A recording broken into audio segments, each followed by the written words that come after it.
Nix got hurt. Brock Purdy got hurt. Jaden Daniels got hurt.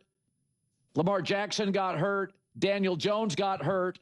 And Matt Stafford's 38, and he's not Benjamin Button. He's getting older, not younger. Listen, I would have taken a tackle. I don't worry about wide receivers. The Rams find them in the 6th and 7th round. It doesn't matter. I would have taken an offensive tackle, but 3 tackles got picked before that 13th pick, and my hunch is they wanted a tackle, and the 2 they liked were gone. So remember, the first thing to remember, this is not the NBA draft. There is Hall of Fame talent, 2nd, 3rd, 4th, 5th. In fact, half the NFL rosters. I'm not sure if you know this. Half the NFL rosters are undrafted players. In fact, the Rams left tackle, a good one, is undrafted. I don't think Ty Simpson is a future star. But Stafford's 38. He gets banged up. Last year, 2 weeks before the season, let me read you what Sean McVay said on August 14th last year as Stafford returned to practice. Quote, hopefully his back responds a little better. We're trying to get our hands around this. We don't have a lot of information. We're trying to get alignment here. They didn't know what they had. They had no idea. He was off Stafford in a $250,000 chamber to the side of practice. Nobody knew if he was going to play. You think he's younger? After that playoff run? Yes, the coach McVay, he wants a receiver and a tackle. Coaches are dreamers. GMs are accountant. They're the accountant in the building. They got big picture stuff they got to take care of. And I think Les Snead wanted a tackle, and then all of a sudden, 2 of the 3 he really liked were gone. He didn't want to move up. They already got Trent McDuffie, right, with that bottom pick in the first round. So they had 2 or 3 issues. One of them was corner. Oh, they went and got a Pro Bowler, and now they got the quarterback of the future. I don't love Ty Simpson. Do I think it's a reach? Yeah, but you can't get Ty Simpson in the 2nd or 3rd round this year. Okay, this is hilarious to me because he's admitting that Sean McVay is not happy about this. And at least we're not tiptoeing around this. So, I live streamed this, watched this live, and I was shocked like everyone else. And my whole thing was listen, I trust Sean McVay. I said, I'm shocked by this, but I trust Sean McVay. If this is what Sean McVay wanted, then, who am I to argue with that? I am going to trust Sean McVay. Because my whole thing was the Rams to me have the best roster and the best chance of winning a Super Bowl. With this 13th pick, they have the ability to just absolutely slam the door shut. And then just be we are the most stacked dominant team in the NFL. We are unstoppable. We are inevitable. Heck, you could have traded that 13th pick. Look what other people were going for. I mean, Jalen Waddle, Dexter Lawrence, AJ. I mean, you see the possibilities that are out there. We saw trades that were happening until you get a feel for what you could get. So, you could either get a ready-made player right now or someone even in the draft. And you're going to have an impact with this Rams team. I mean, I was salivating at the idea of just having this an absolute stacked offense, right? Puka Nacua, Devontae, whether it be a MCI Lemon or whether it be a Siddiq. There's just so many different options. And then Ty Simpson gets drafted and I was just okay, it's not how I saw it, but I'm okay, this is what Sean McVay wanted, blah blah. Sean McVay clearly does not want that. I mean, I listen, where everyone always becomes body language experts and as I told you guys before, someone who was actually a counselor, actually someone who had to actually read people's body language and, read between the lines, I'm pretty good at it. You don't got to be an expert to know that Sean McVay is not very happy about this. And Colin can go on and on and on about, hey, lots of quarterbacks got injured last year and Matthew Stafford it's not what it's about. You're going all in to win a Super Bowl within these next couple of years with that man right there. With that man right there. And yes, you're going to be able to find another Ty Simpson in the next couple of drafts and then over the next few years. That's what you're going to be able to do. And other people are like, oh, well, he gets to sit and he gets to learn behind Matthew Stafford. That's irrelevant for the Ty Simpsons of the NFL and the coaches of Sean McVay. That's irrelevant. When you have the Shanahans, when you have the McVays, when you have the Andys, like, you don't really need to be sitting behind a quarterback for years and learn from Stafford, especially when you are the type of quarterback that Ty Simpson is. If you're a Patrick Mahomes, if you're this raw horsepower, Caleb Williams, right? Like, if there's just such a rawness to you and you can and your toolbox is massive, then yes, sitting for a year or two and sitting behind someone like a Stafford where you can really learn a lot of the other stuff that you don't have part of your game and you need refinement, sure. Then I understand that. And if you're playing for, teams that don't have Sean McVay, then yes. Absolutely. But, like Colin's saying, oh, Sean McVay is a dreamer. Of course he wanted a receiver. Of course he wanted this, that. And it's like, he's like, I trust smart organizations. And I think the Rams are incredibly smart. I think they are incredibly well run, 100%. It was Sean McVay who got Matthew Stafford. It was Sean McVay who fixed Jared Goff and it was Sean McVay who said, get me Matthew Stafford. That was Sean McVay. Make no mistake about it. It's widely reported. Sean McVay understands quarterback play. Sean McVay knows what he's doing in that regard. And so, as soon as I saw Sean McVay's reaction, I was like, yeah, I'm no longer as much of a fan of it as I am. It's not a bad pick. It's not a disaster. It's just simply a missed opportunity. Even if he ends up being their quarterback of the future. If this was like if Ty Simpson was this like fascinating talent where you're like, this could be a Caleb Williams. This could be Patrick Mahomes, Josh Allen, Lamar. But, everyone's just kind of like a little on the fence about it and the Rams were like, we'll take a flyer here, That's not the case. His comp is like Kirk Cousins, Brock Purdy and all of that. And it's like, well, you don't need that this year. And you can find that next year or the year after or the year after that. Like, if the Rams are going all in and they're winning a Super Bowl over these next couple of years, like, no one's going to care if they're terrible after Matthew Stafford retires. Like, you don't need Stafford's like absolute replacement.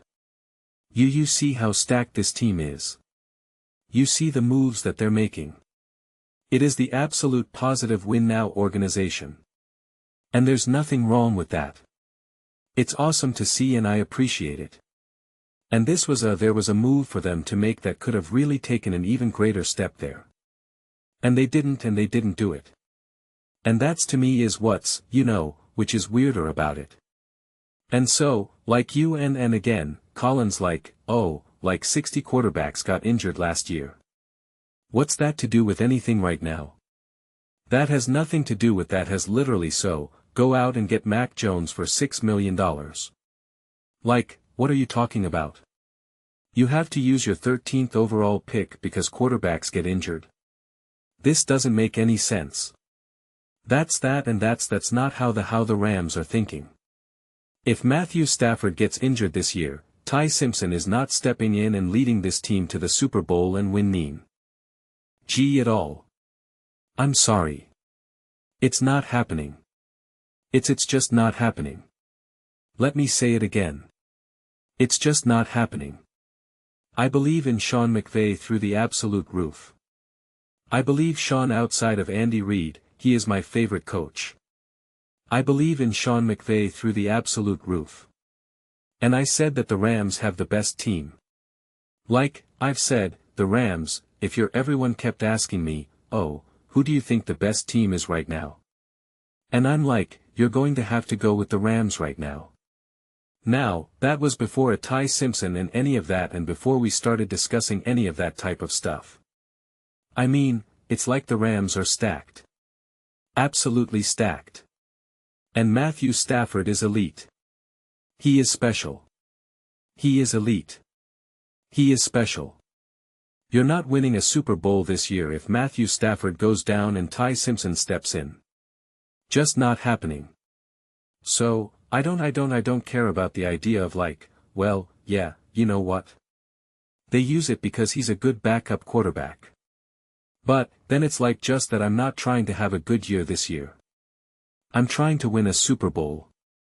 That's why you made the moves that you've made. That's why you made the moves that you've made, to win a Super Bowl. It is the absolute Super Bowl or bust. It is to win a Super Bowl, not if Matthew Stafford goes down and hey, well, we still had a good year. We got into the wild card round. It's not what the Rams are about right. You saw Matthew Stafford RD at his best and the Rams still came up a little bit short. And now you think of a rookie quarterback who's had like 10 games in college is going to step up and win a Super Bowl this year. It's just not going to happen. It's just absolutely positive. So the whole idea of like, well, he's a backup. It's irrelevant to me. It's absolutely positively irrelevant to me. 100% irrelevant to me. And if you're talking about next year, I don't care about next year right now. I care about this year. That's why you made the moves that you made right now. That's why you made the moves that you made right now. To win this year and maybe next year. And you're talking about potentially, Matthew Stafford and extension etc. Like, yeah. So, this is where I love how we always pick and choose when we want to trust the Sean McVays and stuff. Sometimes we're like, Sean McVay, you're so smart. Oh, Mike Vrabel, Andy Reid, they're so smart. And then when we see that the coach wanted one thing and then management or GM or owner wanted something else, we're like, well, of course the coach wanted that. That's what coaches want. He's a dreamer. I don't know if Sean McVay is a dreamer. I don't know if I'd classify Sean McVay as a dreamer. Honestly. I mean like he's navigated the Los Angeles. I mean like he's the one that fixed the Los Angeles Rams. Like, let's be clear about that. The Los Angeles Rams were not trending positively until you brought in Sean McVay. And again, they did come up short. And he's the one that had the foresight to say, let's move on from Jared or let's move on from the number 1 overall pick, the guy that got us to a Super Bowl. And that we paid, I think at the time it was like $150 million, highest paid I think at the time, something around that. Let's move on from him. Let's get that quarterback who hasn't won a single playoff game. Who has made the playoffs only 3 times with the Detroit Lions. Let's go do that. And now, like you're saying like, oh, of course he's a dreamer and this that.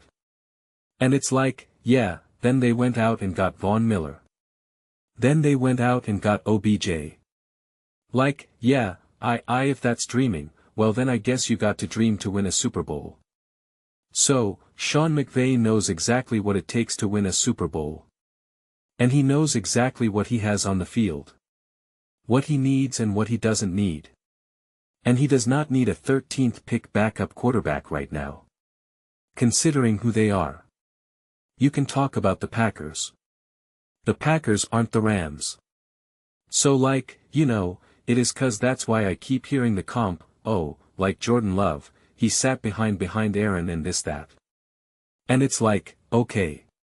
And then same thing with Patrick Mahomes and Alex Smith. Alex Smith is not Matthew Stafford. What are we talking about right now? Daniel Jones got banged up. It's Daniel Jones. This is Matthew Stafford.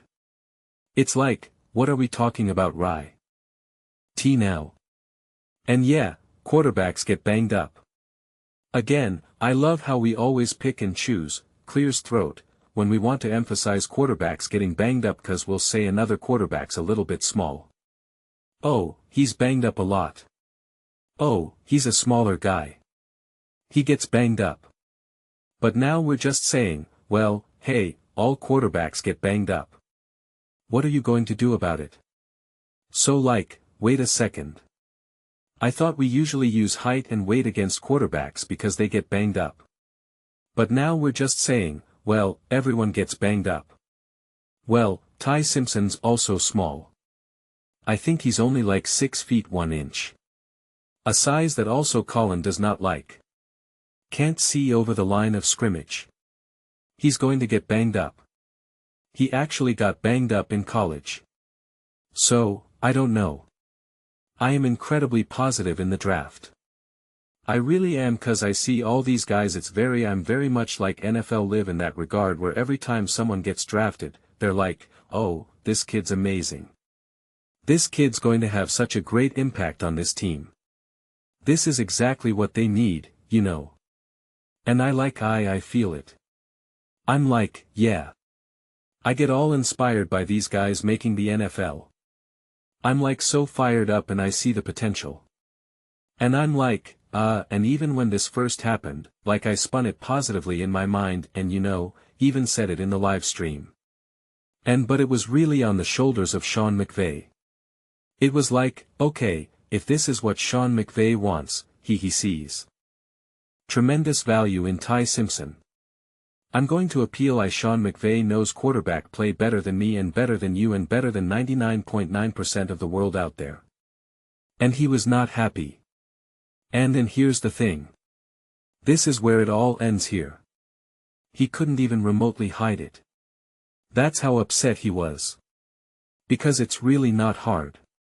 You are getting paid millions and millions of dollars. You're a grown man. You're a Super Bowl winner. You're married. You are a man. You are a coach. You are a leader. You are the coach of the Los Angeles Rams, and he could have said, Ty Simpson. Even if it's all lie. Ty Simpson, he was just too hard to pass up. Man, as soon as we met this kid, we knew his potential. We knew that this was an opportunity that we just can't overlook. We absolutely love our roster right now and our ability to draft in the later rounds, and Ty Simpson was just a quarterback that we just can't. And the opportunity for him to sit and learn behind one of the greatest quarterbacks to ever do it, Matthew Stafford. This is just too perfect of a situation for us to ever overlook. We were just nervous that someone else was going to pick him in the first, 12 picks. And as soon as we realized that we can get him at 13, my gosh, we were jumping for joy. So I just can't wait. This is obviously still Matthew Stafford's team. Make no mistake about it. He is our quarterback. But unfortunately, quarterbacks can't play for the next 30 years. And although I still believe that there's plenty of time for Stafford to ball, Ty Simpson is just going to soak it up like a sponge. And it's just I just love this franchise so much. The moves that we make. I just can't wait. I just can't wait to get out there. Is it September there already yet? Haha. Everyone laughs. And then you leave. But he was just steaming. He was just aha. Yep. Nah, he's going to compete for backup. Yep. I won't share what my thoughts were. They literally asked him, oh, what did you say? He's I'll keep that between us. It's oh. Yikes. So I don't know, man. For me, there's certain coaches, when in doubt, trust the coaches. When in doubt, trust the coaches. They know football better than you. Those are just my thoughts. I'd absolutely love to hear yours. What do you guys all think about the Rams drafting Ty Simpson? Are you shocked that they used the pick? Let me know your thoughts in the comments below. I read every single comment. So whether you agree with me or disagree with me, either way, let's get into some discussions. Let's get into some fights. But ultimately, let's just have some fun. And please do consider subscribing. We're building an amazing community here. I'd absolutely love to see you a part of it. I want to build something that we all generally feel connected to. Something that we're really excited to be a part of. I think we're well on our way to doing it. Please don't forget to give this video a thumbs up. It really does help visibility and the algorithm. Thank you so much. See you next time.